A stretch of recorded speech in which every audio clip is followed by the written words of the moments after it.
दिल्ली में बेखौफ बदमाश, बंदूक की नोक पर व्यापारी से लूटपाट। प्रगति मैदान टनल का सीसीटीवी फुटेज आया सामने।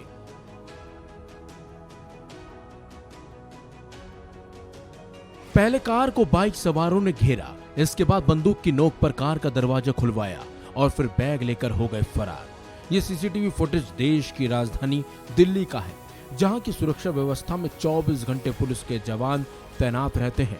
सुरक्षा व्यवस्था भी चाक चौबंद रहती है। बावजूद इसके दिन दहाड़े बदमाश लूट की वारदात को आसानी से अंजाम देकर फरार भी हो गए, लेकिन पुलिस को इसकी भनक तक नहीं लगी। चलिए अब आपको ये बताते हैं कि दिल्ली में वारदात कब और कहां हुई। दरअसल ये CCTV footage Pragati Maidan tunnel के अंदर का है। जानकारी के मुताबिक व्यापारी पटेल साजन कुमार अपने दोस्त जिगर पटेल के साथ चांदनी चौक से करीब 2 लाख रुपए लेकर गुरुग्राम के लिए कैब से निकले थे। इसी दौरान जब इनकी कैब प्रगति मैदान की टनल में पहुंची तो 2 बाइक पर सवार 4 बदमाशों ने पहले तो उनकी कैब को हथियारों के बल पर रुकवाया, बल्कि एक बाइक कैब के आगे लगा डाली, जिसकी वजह से कैब ड्राइवर कैब को आगे नहीं बढ़ा सका और मजबूरी में उसे कैब को रोकना पड़ गया। इसके बाद बदमाशों ने कैब का गेट खुलवाया और फिर जिस बैग में रुपए रखे थे उसे छीनकर मौके से फरार हो गए। हैरानी की बात तो यह है कि जिस वक्त बदमाशों ने इस वारदात को अंजाम दिया उस समय कई वाहन उधर से गुजरे भी, लेकिन बदमाशों के हाथ में हथियार देखकर किसी की भी हिम्मत इस वारदात का विरोध करने की हुई नहीं और बदमाश मौके से भाग निकलने में कामयाब भी रहे। वहीं वारदात का सीसीटीवी फुटेज सामने आने के बाद दिल्ली पुलिस की हर तरफ किरकिरी हो रही है। वहीं पुलिस ने भी मामला दर्ज कर अब बदमाशों की तलाश शुरू कर दी है।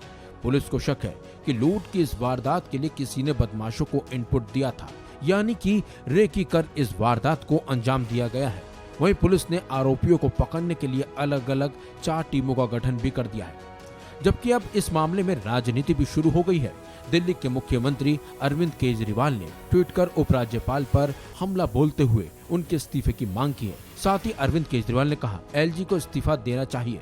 अब किसी ऐसे व्यक्ति के लिए रास्ता बनाया जाए जो दिल्ली के लोगों को सुरक्षा प्रदान कर सके, और अगर केंद्र सरकार दिल्ली को सुरक्षित नहीं बना सकती है तो इसे हमें सौंप दे। हम आपको दिखाएंगे कि किसी शहर को उसके नागरिकों के लिए कैसे सुरक्षित बनाया जाए। देखिए, मैं इन दोनों के झगड़े में नहीं पड़ता, पर यह बात तो सच है, इसको सब स्वीकार करते हैं कि पिछले कुछ दिनों से, खास तौर से पिछले 1 महीने 2 महीने से, अब ये राजधानी की कैपिटल नहीं क्राइम कैपिटल बन गई। जिस तरह महिलाएं मारी गई, कॉलेज में पढ़ने वाले छात्र गेट पे मारे गए, दिन दहाड़े सब मारे गए, चक्कूबाजी, छुरेबाजी, बलात्कार जिस तरह हो रहे हैं, बच्चियों के साथ हो रहे हैं, माँ बेटी के साथ हो रहे हैं, तो आज ये क्राइम कैपिटल बन गई है। इसे रोकना चाहिए। कानून व्यवस्था किसके हाथ में है? केंद्र सरकार के हाथ में, गृह मंत्रालय के हाथ में, और गृह मंत्री जी को इस पर पहल करनी चाहिए। वहीं पुलिस पर भी बदमाशों को जल्द से जल्द पकड़ने का दबाव है। अब देखना होगा पुलिस कब तक इन बदमाशों को गिरफ्तार कर पाती है। इस खबर में बस इतना ही। अपडेट्स के लिए बने रहिए वन इंडिया हिंदी के साथ।